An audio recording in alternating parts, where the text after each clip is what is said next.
Yo, mga bro. Tara na at balikan natin ang pinakamahusay na naval weapon sa balita, ang Otto Malare 76mm 62 caliber gun super rapid variant na nakalagay sa Jose Rizal class frigates ng Philippine Navy. Sabayan niyo ako habang ating alamin kung gaano kalakas ang sandata na ito at kung sulit nga ba. Let's talk firepower, mga bro. Ang Otto Malare 76mm 62 caliber gun super rapid variant ay hindi pangkaraniwang kanyan, ito ay isang puwersa na dapat katakutin.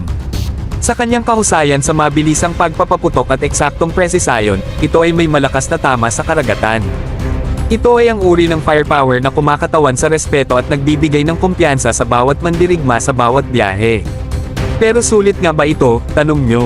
Oo naman. Ang Otto Malare 76mm gun ay ang tanging simbolo ng kakayahang magamit sa iba't ibang mga sitwasyon. Kaya't kahit saan man ang direksyon ng panganib, handa itong harapin ng walang takot at siguradong aabutin ang tagumpay.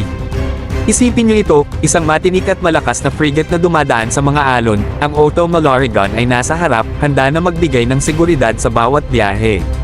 Ito ay isang nakakabilib na tanawin at patunay sa kahandaan ng Philippine Navy na panatilihin ang isang matatag at kakayahang marinong puwersa sa rehiyon. Kaya, sulit nga ba ang Otto Malare 76mm 62 caliber gun super rapid variant? Tiyak, mga bro. Ito ay higit pa sa isang sandata, ito ay isang simbolo ng lakas, tibay, at matatag na pagtanggap sa pagtatanggol ng ating karagatan at pagbabantay sa ating mga maritimong interes. Sa Otto Malare gun sa ating tabi, ang Philippine Navy ay nagtataglay ng tapang at handang harapin ang anumang hamon sa ating harap. Ihanda na ang lahat, mga kapatid, dahil ang kinabukasan ng kapangyarihang pandagat ay lalo pang sumisilo.